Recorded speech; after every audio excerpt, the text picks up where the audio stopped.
श्री भक्तमाल जी में जयदेव महाप्रभु के जब चरित्र का वर्णन श्री नाभा जी करते हैं तो वहाँ वर्णन करते हुए जो छप्पे गाया है, उस छप्पे में श्री नाभा जी स्पष्ट रूप से इस बात को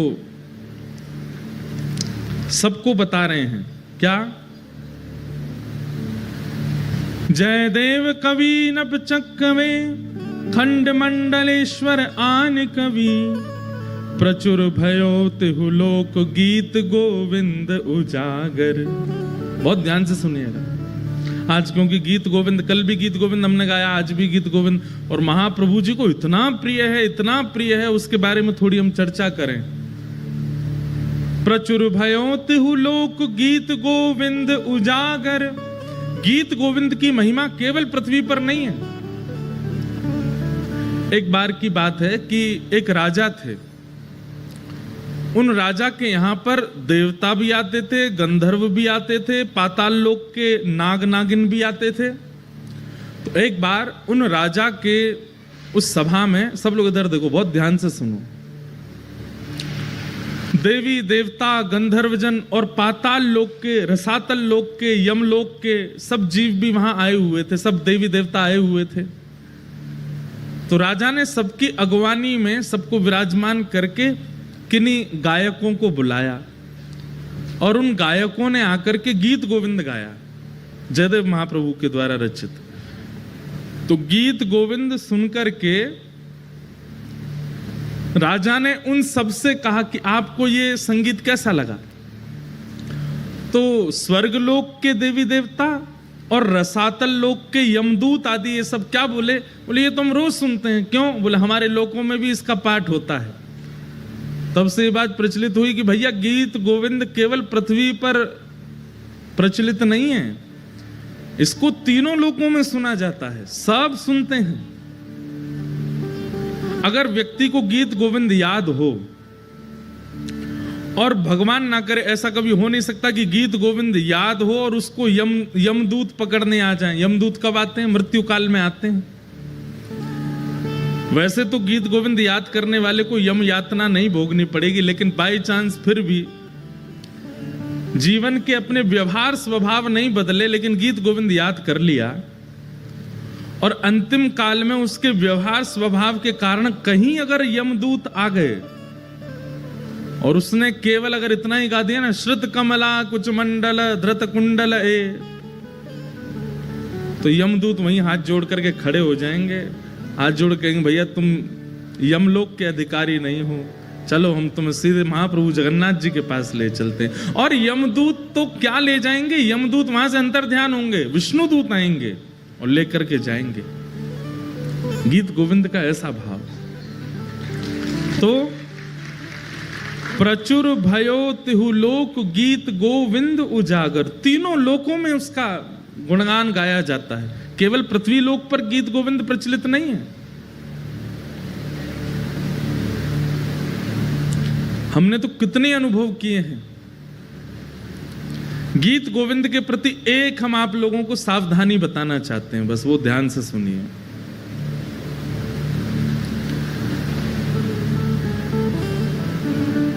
वैसे तो ये सावधानी रखने वाली बात भी है, लेकिन कई लोग टेस्ट लेने के लिए इसको कर भी सकते हैं कि प्रयास करें कि गीत गोविंद जब गाया जाए और गीत गोविंद का जब पाठ किया जाए तो उस समय स्थान, मौसम और लोगों को देख लिया जाए। अगर स्थान उचित नहीं है, ये विचार कर लेना चाहिए कि महाप्रभु अगर जगन्नाथ जी यहां आए तो उनके योग्य व्यवस्था है कि नहीं।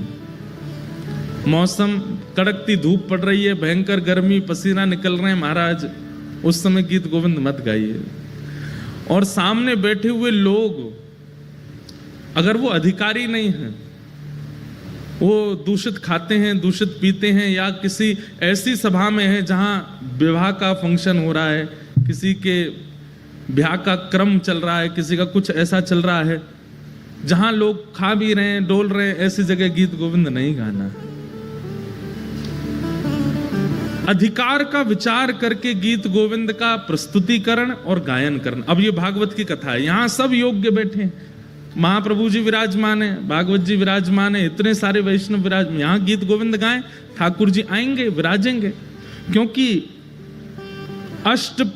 अष्टपदी अभ्यास करे तही बुद्धि बढ़ावे, और श्री राधा रमण प्रसन्न सुनन निश्चित तह आवे।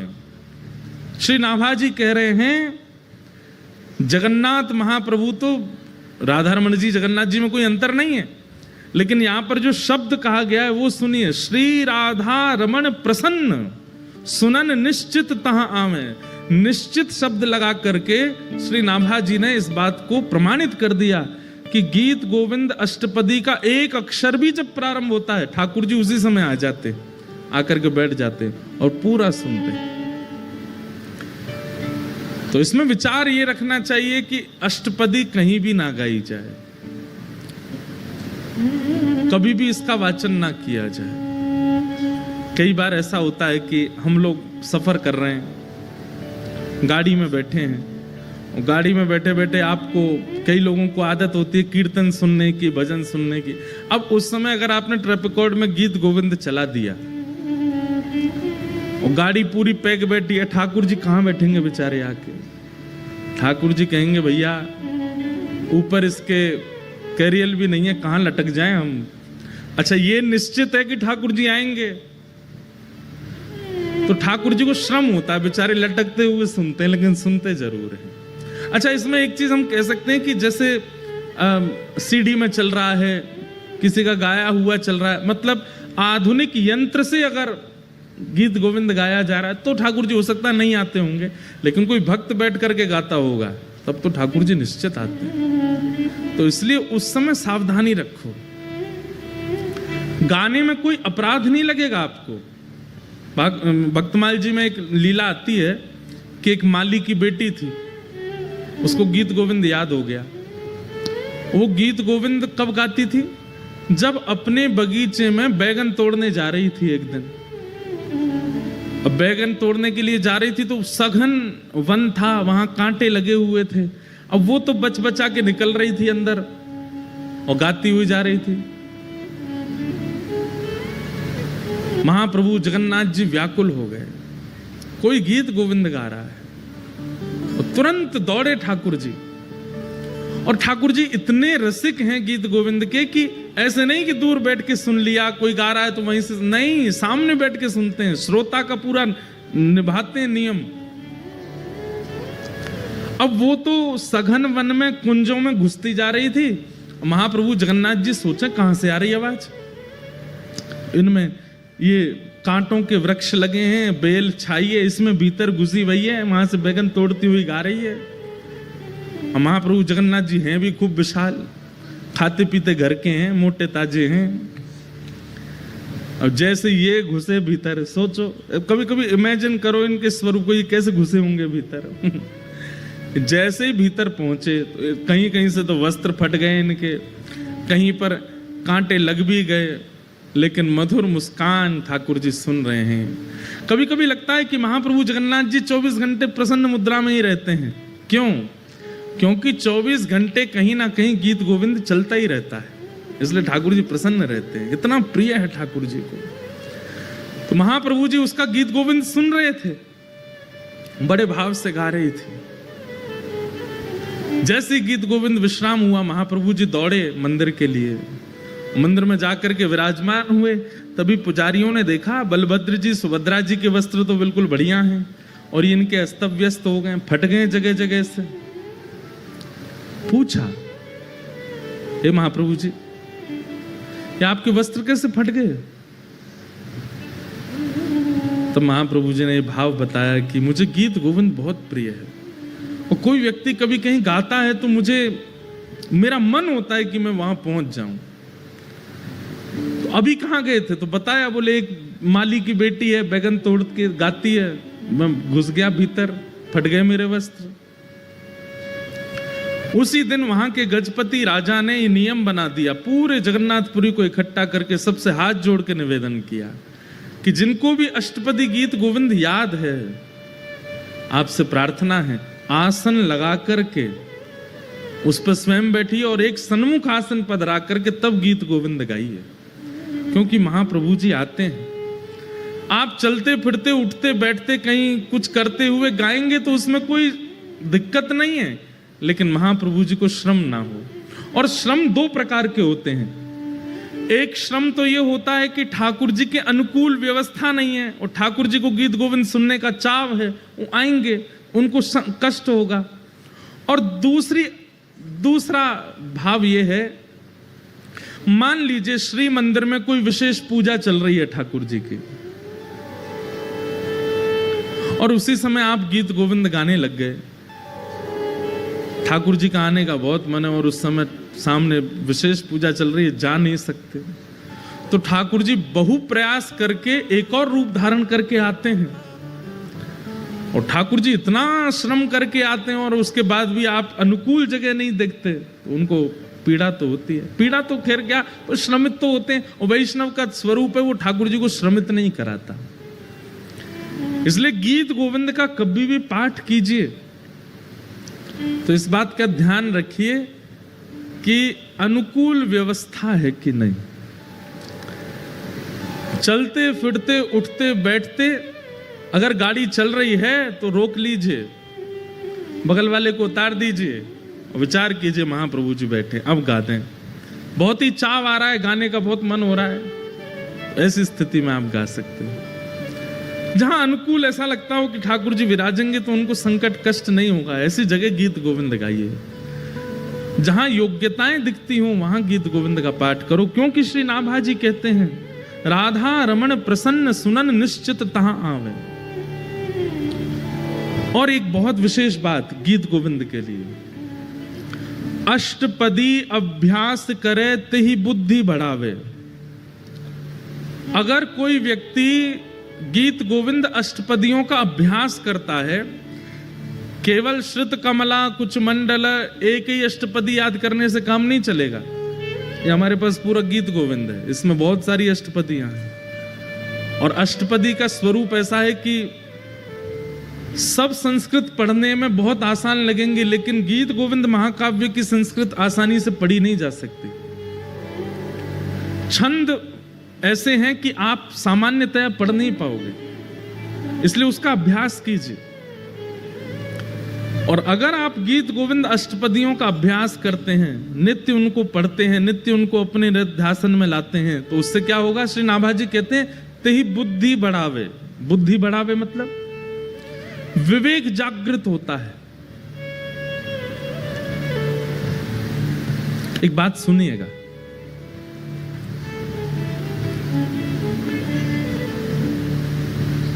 तीन प्रकार के दुख होते हैं जीवन में, बहुत ध्यान से सुनिए। तीन प्रकार के दुख होते हैं, कर्म, काल और स्वभाव। सबसे पहले दुख का कारण क्या है? हमारा कर्म। हम जैसा करते हैं हमको भोगना पड़ता है, चाहे कितना भी बड़ा व्यक्ति हो, अगर उसने गलत किया है उसको भोगना पड़ेगा। हाँ, ऐसा होता है कि आपने अगर गलती की और बाद में आपको उसका आभास हो गया कि मैंने गलत किया, और उसका अगर आपने प्रायश्चित किया तो गलती से मिलने वाला जो आपको दंड है वो 40% कट जाएगा, 60% तो फिर भी भोगना पड़ेगा। नाम जप से 30% और घट जाएगा, 30% तो भोगना पड़ेगा। और फिर जीवन के स्वभाव व्यवहारों को सुधारने से 20% और घट जाएगा, 10% फिर भी भोगना पड़ेगा। और 10% जब बच जाए तो अगर वैष्णव बुद्धि होगी तो आप उसको स्वीकार करके भोग लोगे, आप उससे भागोगे नहीं। मेरा कर्म है, अब आ रहा है तो आने दो, 10% तो भोग ही लोगे। तो पहले दुख का कारण कर्म, दूसरे दुख का कारण है काल, समय। सब लोग इधर देखिए, ध्यान से सुनो। और जब काल दुख रूप धारण करता है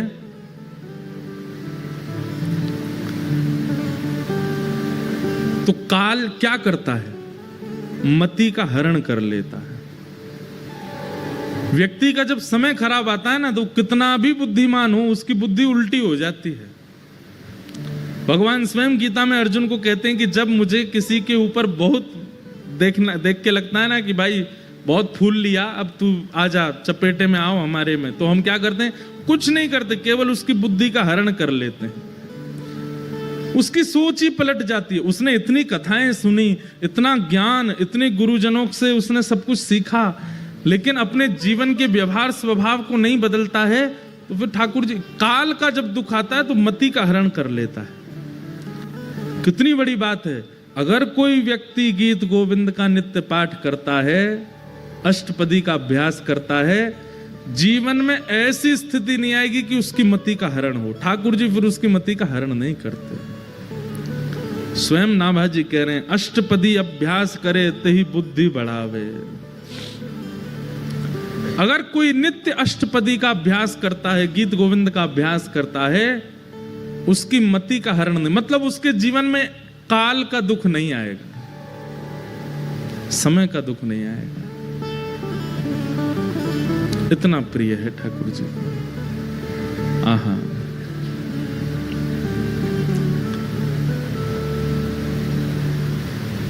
अरे और कहां तक कहें। जब जयदेव महाप्रभु पहुंचे और श्री जगन्नाथ महाप्रभु का दर्शन करते हुए गा रहे थे, श्रित कमला कूच मंडल धृत कुंडल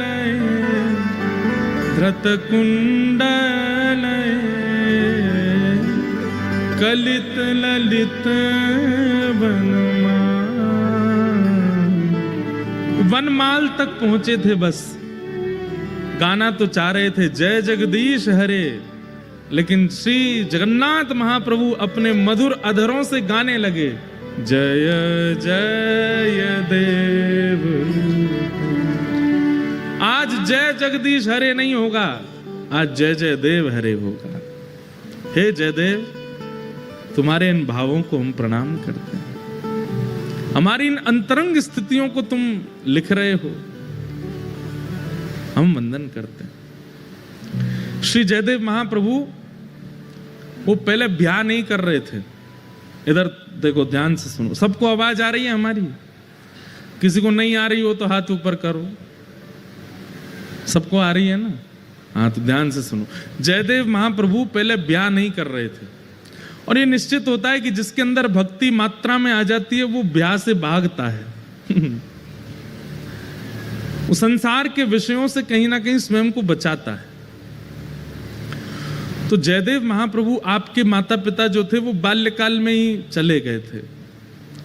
तो बचपन से ही आप जगन्नाथ महाप्रभु को ही अपने माता पिता मानते थे। जब जगन्नाथ भगवान का इन्होंने दर्शन किया, तो दर्शन करने के बाद में इनके मन में भाव आया कि मैं एक नियम धारण कर लेता हूं। क्या?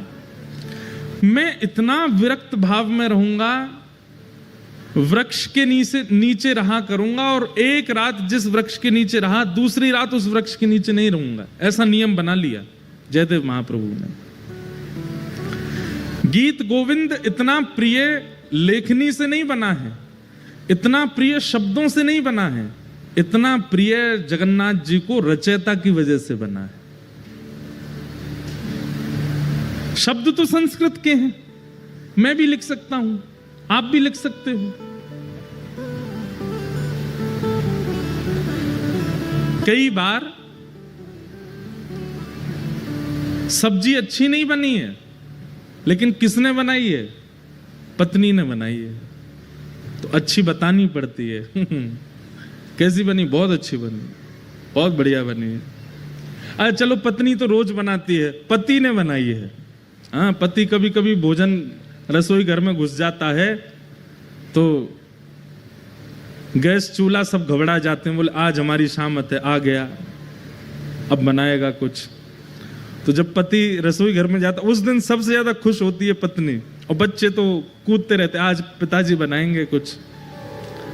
तो पतिदेव कैसा भी भोजन बनावे, पत्नी जब पाती है तो क्या कहती? बहुत अच्छा बना, बहुत अच्छा, सब कुछ।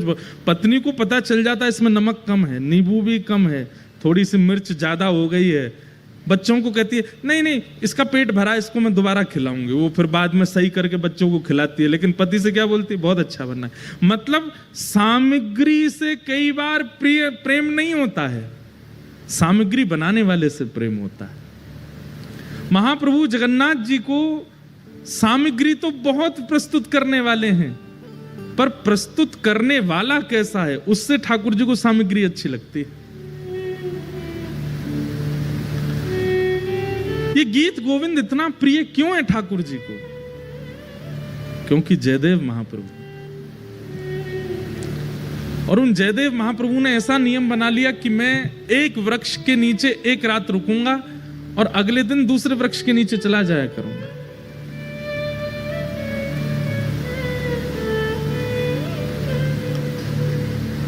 महाप्रभु जगन्नाथ जी को बड़ी चिंता रहती है जयदेव जी की।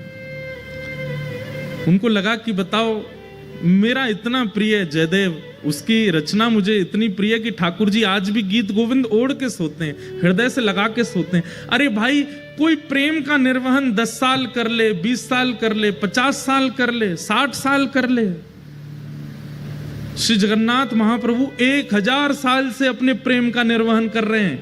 एक भी रात पिछले 1000 सालों में ऐसी नहीं गई है जिसमें महाप्रभु जगन्नाथ जी गीत गोविंद को लपेट करके ना सोए हों। हर रात गीत गोविंद को अपने हृदय से लगा के सोते हैं।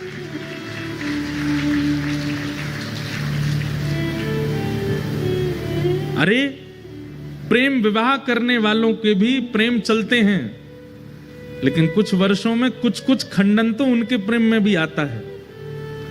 लेकिन ऐसा प्रेमी कौन होगा? महाप्रभु जगन्नाथ जी सोते ही नहीं है बिना गीत गोविंद के। जब तक गीत गोविंद का पाठ नहीं होता नहीं सोते।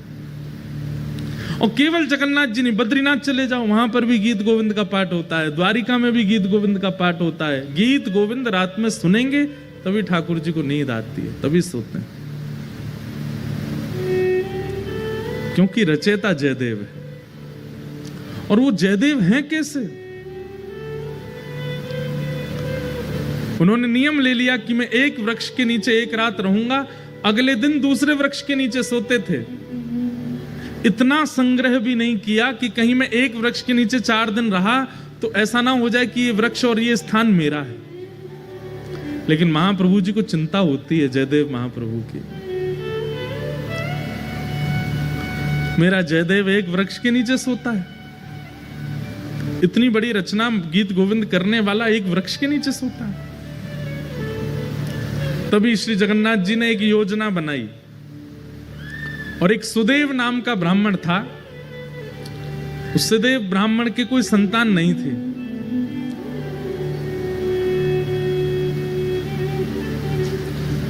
सब लोग बहुत ध्यान से सुनो, बहुत अच्छी कथा है। ठाकुर जी पहले ही योजना बना लेते हैं।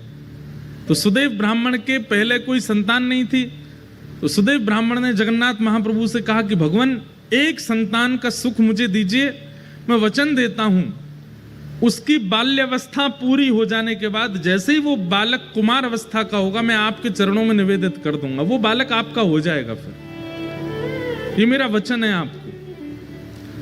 तो जैसे ही भगवान ने देखा कि भाई ये जयदेव महाप्रभु एक ही वृक्ष के नीचे रहते हैं, तभी ठाकुर जी ने विचार किया कि हम कैसे इनके इस वृक्ष के नीचे रहने वाले सिस्टम को दूर करवाएं। तभी ठाकुर जी को याद आया कि एक सुदेव ब्राह्मण था, उसने इतने वर्ष पहले हमसे कहा था कि एक संतान हो जाए तो वो हमें अर्पित करेगा। और ठाकुर जी की कृपा से उस सुदेव ब्राह्मण के यहाँ एक पुत्री ने जन्म लिया। महाप्रभु जी ने विचार किया कि उसकी पुत्री अब विवाह के योग्य हो गई है। महाप्रभु जी ने उसको स्वप्न दिया सुदेव ब्राह्मण को, और स्वप्न में जाकर के उसको याद दिलाया कि तुमने हमसे कहा था एक संतान होगी तो तुम हमको अर्पित करोगे, तुम्हारी बेटी हुई, अब भूल गए अपना वचन। अगले दिन ही सुदेव अपनी बेटी लेकर के महाप्रभु जगन्नाथ जी के सामने गया। जय जय, मेरी धृष्टता क्षमा, मैं भूल गया था कि पुत्री आपको अर्पित करनी, मेरी पुत्री आप इसको स्वीकार करो।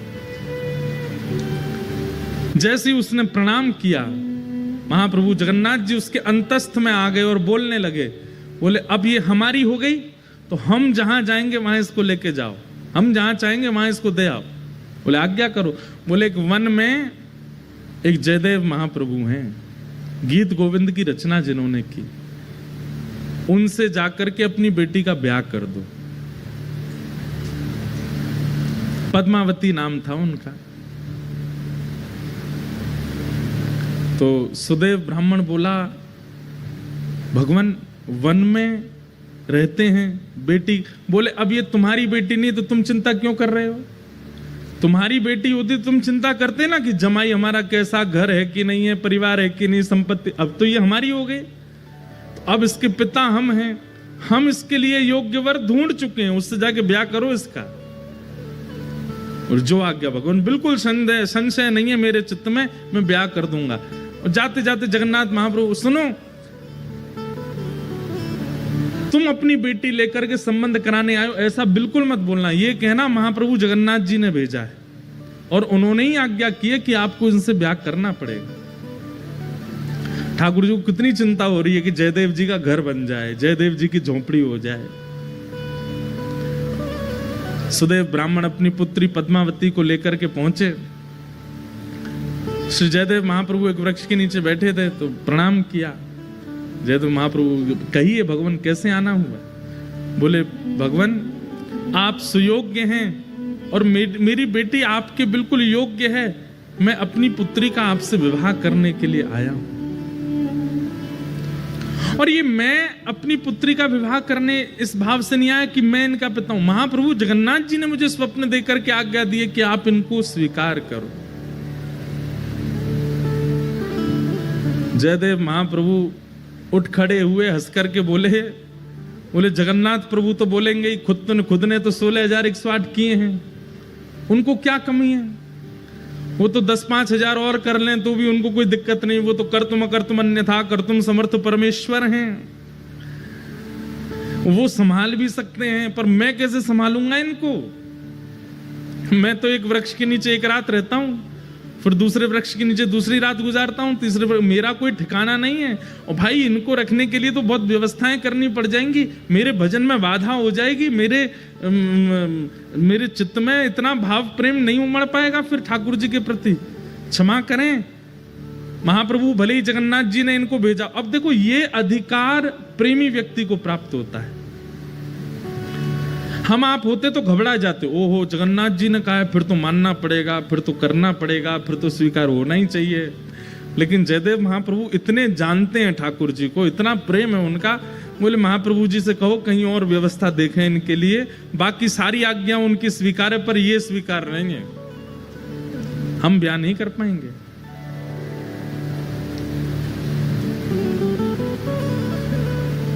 और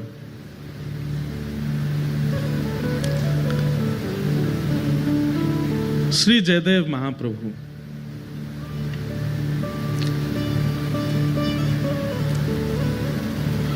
मना कर देते हैं, नहीं करेंगे। अरे आप कैसे व्यक्ति हैं, महाप्रभु जी की आज्ञा नहीं मान रहे हो, जगन्नाथ जी की आज्ञा नहीं मान रहे हो? बोले हमें स्वीकार है, हम बिना आज्ञा के ही रह लेंगे, लेकिन ये नहीं करेंगे। तो एक बार को तो सुदेव ब्राह्मण को क्रोध आ गया। बोले भगवान की आज्ञा ना मानने वाले को हम कैसे दे सकते हैं? चल बेटी, अपनी पुत्री को उठाने लगे तो पुत्री बैठ गई। बोले नहीं, महाप्रभु जी ने आज्ञा की है कि तुम इनकी हो, मैं तो इनको सर्वस्व दे चुकी हूं, मैं तो इनको अपना मान चुकी हूं, ये भले ही मुझे स्वीकार ना करें। पिताजी अब आपका कर्तव्य नहीं है, मेरे परम पिता जगन्नाथ जी ने मुझे इनको सौंपा है, अब मैं इन्हीं की हूं, चाहे मुझे स्वीकार करें चाहे नहीं करें। जयदेव महाप्रभु बोले वाह, ऐसा समर्पण तो हमने नहीं देखा भैया। अरे तुम्हारे पिता कह रहे हैं चलो तुम, बोले नहीं महाप्रभु जी ने आपको अर्पित किया, तो मैं आपकी। जयदेव महाप्रभु बोले छोड़ जाओ इनको, 2-3 दिन हमारी दिनचर्या देखेंगे, खुद ही भाग जाएंगी ये। लेकिन पद्मावती का ऐसा त्याग, जयदेव महाप्रभु अगर उस वृक्ष के नीचे बैठे हैं तो उनके सन्मुख वाले वृक्ष पर बैठ जाती और उनको अपलक नेत्रों से देखती। जैसी दिनचर्या, अब भाई वन में रहते हैं, वन में सांप भी है, बिच्छू भी है, कातर भी हैं, ना जाने कितने सारे जीव आ जाते हैं। लेकिन सब स्थितियों में बिल्कुल अनुकूल रह करके अपने श्री जयदेव जी को देखती रहती। 3 दिन बाद जब वो नहीं जा रही, अब देखो कितनी अच्छी बात है, 3 दिन बाद जब वो पद्मावती वापस लौट करके नहीं गई तो श्री जयदेव महाप्रभु ने मन में विचार किया कि ये इसकी जिद नहीं है, ये श्री जगन्नाथ प्रभु अपना अधिकार दिखा रहे हैं मुझको कि देखो मेरा तुम पर कितना अधिकार है, मैं जिससे चाहूंगा तुमको उससे ब्याह करना ही पड़ेगा। और ये बात सोच करके श्री जयदेव महाप्रभु रोने लगे कि ठाकुर जी मुझ पर कितना अधिकार मानते हैं कि मेरे 5 बार मना करने पर भी ये कन्या अपनी स्थान से हिल नहीं रही। इसकी सामर्थ्य नहीं है कि ये वन में रह सके, इसकी सामर्थ्य नहीं है वृक्ष के नीचे रह सके, इसने कहां तपस्या देखी है, लेकिन इसको ये सामर्थ्य कौन प्रदान कर रहा है? महाप्रभु जी। जयदेव महाप्रभु ने जब इसको अधिकार माना कि ये जगन्नाथ जी का अधिकार है मेरे ऊपर, और अधिकार मान करके पद्मावती से कहा मैं तुम्हारा वर्ण करूंगा, चलो। और तब पद्मावती से ब्याह किया, और ब्याह करने के बाद कहा देवी अब तुम तो ऐसे वृक्ष के नीचे रहती अच्छी नहीं लगती, चलो। और फिर बंगाल का जन्म था महाप्रभु जी का। अब पता नहीं, अब ऐसा भी कहते हैं कि वो स्थान उड़ीसा में ही आता है, कई कहते हैं पहले बंगाल में था अब उड़ीसा में, ऐसा कुछ है। केलुबिंद नाम का एक स्थान है, और वहाँ अपनी पत्नी के साथ गए और गांव के बाहर ही एक झोंपड़ी बना करके अपनी पत्नी के साथ जयदेव महाप्रभु रहते थे।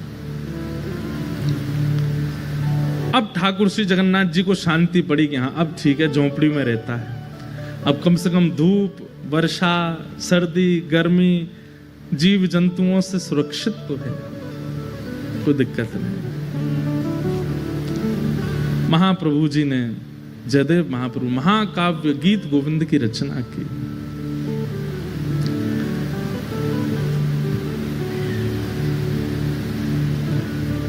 और ऐसा कहीं कहीं वर्णन आता है कि जयदेव महाप्रभु बोलते थे और उनकी पत्नी जो पद्मावती थी वो लिखती थी, वो उनसे लिखवाने का क्रिया करते थे।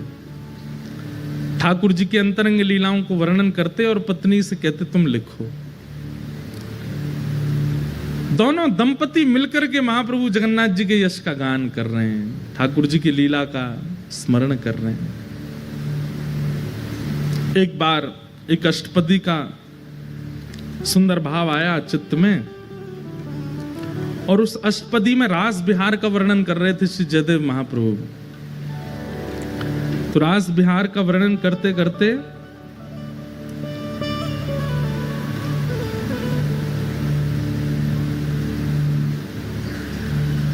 वदसि यदि किंचिदपि दंतरुचि कौमुदी हरति दरति मिरत मति घोरम। ये अष्टपदी का प्रारंभिक इससे प्रारंभ होता है। सुंदर रास बिहार का वर्णन कर रहे थे, और रास बिहार का वर्णन करते करते उनके मन में एक सुंदर भाव आया। क्या? भण मृषण वाणी करवाणी चरणद्वयम् सरसल सलद तत्कसुरागम स्मर गरल खंडनम मम शिरसि मंडनम देहि पद पल्लव मुदारम। अब इस भाव में ऐसा वर्णन है कि ठाकुर जी किशोरी जी के साथ रास बिहार कर रहे हैं, और रास बिहार करते करते ठाकुर जी आते हैं और थकी हारी किशोरी जी बैठी हैं, और किशोरी जी को थके हारा जान करके ठाकुर जी मन में सोचते हैं कि आज मैं अपने मन की इच्छा पूरी कर लूं। क्या है मन की इच्छा? और ठाकुर जी की मन की इच्छा है कि मैं एक बार किशोरी जी के दोनों चरण पकड़ करके अपने सिर पर धर लूं, और किशोरी जी ये करने नहीं देते। ठाकुर जी किसी ना किसी कौतुक से प्रणाम कर लेते हैं, सिर कभी कभी माथे नीचे धर लेते हैं किशोरी जी के चरणों में, लेकिन ठाकुर जी का क्या मन है कि जो पैर का तलवा है ऐसे किशोरी जी के दोनों पैर ये बैठी हों और इनके दोनों पैर पकड़ के ऐसे अपने सिर पर धर लूं। अब देखो कितनी गंभीर बात है, ध्यान से सुनना। जयदेव महाप्रभु नेत्र बंद करके चिंतन कर रहे हैं और चिंतन करते करते उनको दृश्य क्या दिखा कि ठाकुर जी ने देखा किशोरी जी थकी हारी बैठी हैं एक शिला पर, और तुरंत ठाकुर जी सोचते हैं आज अच्छा समय है, किशोरी जी के दोनों चरण उठा करके अपने श्री मस्तक पर रख लूं। जयदेव महाप्रभु कहते कहते रुक गए। और रुक क्यों गए? बोले कहीं ऐसा तो नहीं कि ठाकुर जी और किशोरी जी के इस भाव को मैं जो देख रहा हूं मेरी पत्नी किसी अन्य भाव में ले जाए। कहीं ऐसा नहीं हो कि इसके चित्त में यह भाव आ जाए कि ये परमात्मा है, ये साक्षात जगत नियंता जगदाधार त्रिलोकी स्वामी हैं, जो इतने आसक्त हो गए हैं किशोरी जी के प्रति कि उनके दोनों चरण उठा करके अपने सिर पर रख रहे हैं। कहीं इसके चित्त में कोई अन्य भावना तो नहीं आ जाएगी?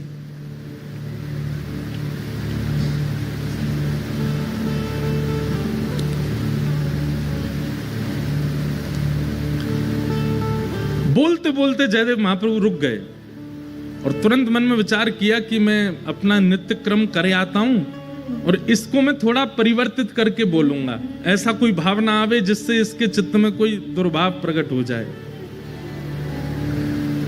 तो जयदेव महाप्रभु बोले, देवी अभी ना मुझे आगे याद नहीं आ रहा है, तुम एक काम करो, इसको आगे मैं पूरा करूंगा, यहीं रख दो। और कलम और गीत गोविंद की पुस्तिका वहीं रख करके जयदेव महाप्रभु बोले, तुम भोजन प्रसाद तैयार करो, मैं गंगा स्नान करके आता हूं और स्नान करके आके फिर प्रसाद पाके फिर लिखूंगा। वो ठीक है। अब वो चली गई प्रसाद बनाने, जयदेव महाप्रभु चले गए गंगा स्नान करने। इतने में ठाकुर जी ने मन में विचार किया कि इस भाव को लिखने में इनको संकोच क्यों हो रहा है। अरे किशोरी जी के चरण मुझको सिर पे धारण करने में कोई दिक्कत नहीं है, ये जयदेव महाप्रभु संकोच क्यों कर रहे हैं इस भाव को वर्णन करने में? और बोले ये स्नान करके आएंगे, इसको परिवर्तित करके कुछ और लिख देंगे, और लेकिन मैं चाहता हूं कि यही लिखा जाए। तभी जयदेव महाप्रभु का रूप धारण करके स्वयं श्री जगन्नाथ जी आ गए। और जयदेव महाप्रभु के रूप में जैसे आए, पत्नी बोली बड़ी जल्दी स्नान कर आए। हाँ देवी, वो मुझे पंक्ति याद आ गई थी, आगे जो लिखनी है, लाओ कलम दो, मैं लिख देता हूं। और तुम भोजन बन गया? बोले हाँ तैयार है। बोले लगाओ थाली, मैं भी पंक्ति लिख देता हूं। और श्री जगन्नाथ महाप्रभु ने जयदेव जी का रूप धारण करके इस पंक्ति को लिखा। क्या?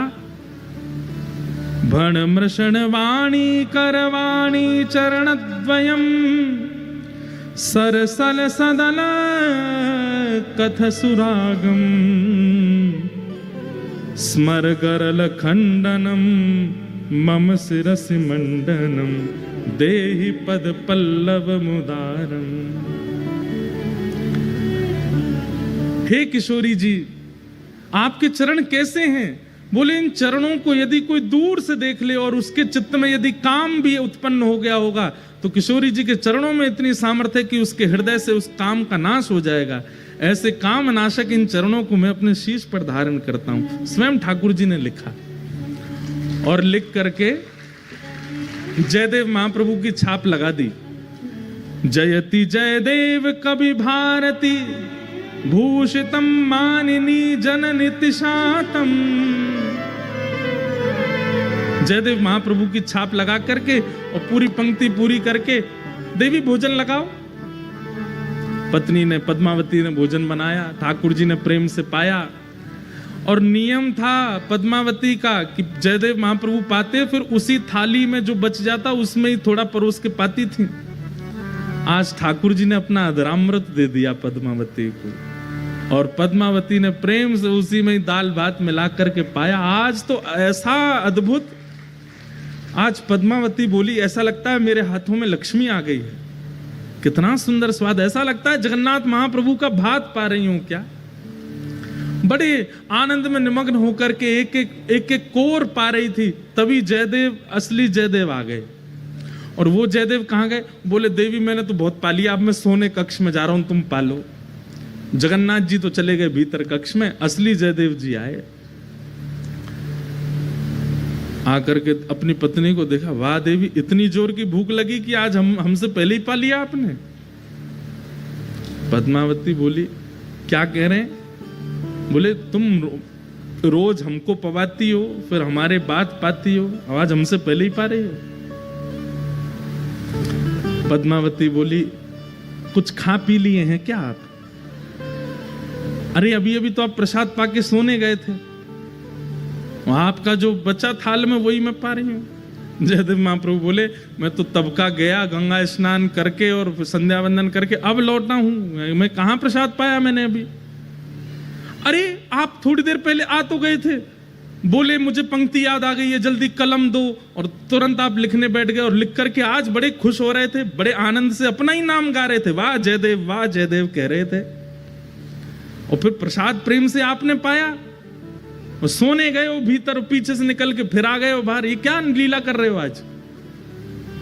जयदेव महाप्रभु बोले, मैं पंक्ति लिखने आया था। बोले हाँ, कहाँ है?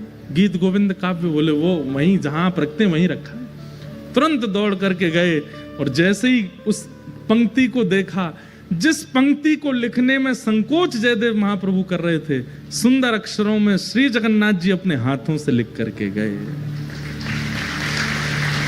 और जब अंतिम पंक्ति पढ़ी, जयति जयदेव कवि भारती, जयदेव की जय जय हो, जो भारत में ऐसा भूषण रत्न जयदेव प्रकट हुआ उसकी जय जय हो। अपने प्रति ये मान सम्मान महाप्रभु जी के द्वारा सुन करके देख करके जयदेव जी रो पड़े। तुरंत पत्नी से बोले, चलो जगन्नाथपुरी। महाप्रभु जी के सन्मुख आकर के इतना रोए, नाथ आप कितना स्नेह देते हैं, कितना प्रेम करते हैं, सर्व भावों से आपने मुझे युक्त कर दिया है। मैंने क्या दिया आपको? केवल शब्द ही तो प्रकट कर रहा हूं, इससे अधिक तो मैं कुछ करता नहीं आपके लिए। ना कभी कोई रत्न चढ़ाए हो, ना कभी कोई भेष चढ़ाया हो, ना कभी महाप्रसाद लगाया हो, ना कभी 56 भोग का कोई मनोरथ जगन्नाथपुरी में कोई विशेष उत्सव किया हो, कुछ नहीं। दूर बैठा बैठा केवल शब्द प्रस्तुत करता हूं और आप इतने प्रसन्न हो जाते हैं। जयदेव महाप्रभु को देख करके जगन्नाथ जी कहते हैं, ये सबसे प्रिय भोग है मेरा, जब कोई भक्त अपने शब्द प्रकट करता है, ये मुझे सबसे ज्यादा प्रिय लगता है। इसलिए भैया, ये गीत गोविंद महाकाव्य, इसको सामान्य स्तुति मत समझिएगा। ना तो शरीर के रोग दूर होंगे, ना घर परिवार के कलेश दूर होंगे। गीत गोविंद कोई हनुमान चालीसा की तरह पाठ नहीं करना, भूत पिशाच निकट नहीं आवे, महावीर जब नाम सुनावे। गीत गोविंद तो प्रेम लक्षणा भक्ति प्रदान करता है। ऐसे गीत गोविंद को हम बारंबार प्रणाम करते हैं और जयदेव महाप्रभु के प्यारे श्री जगन्नाथ जी को बारंबार वंदन करते हैं कि आप इतने कृपालु हैं कि इतनी सहज अक्षरों पर आप प्रसन्न हो जाते हैं।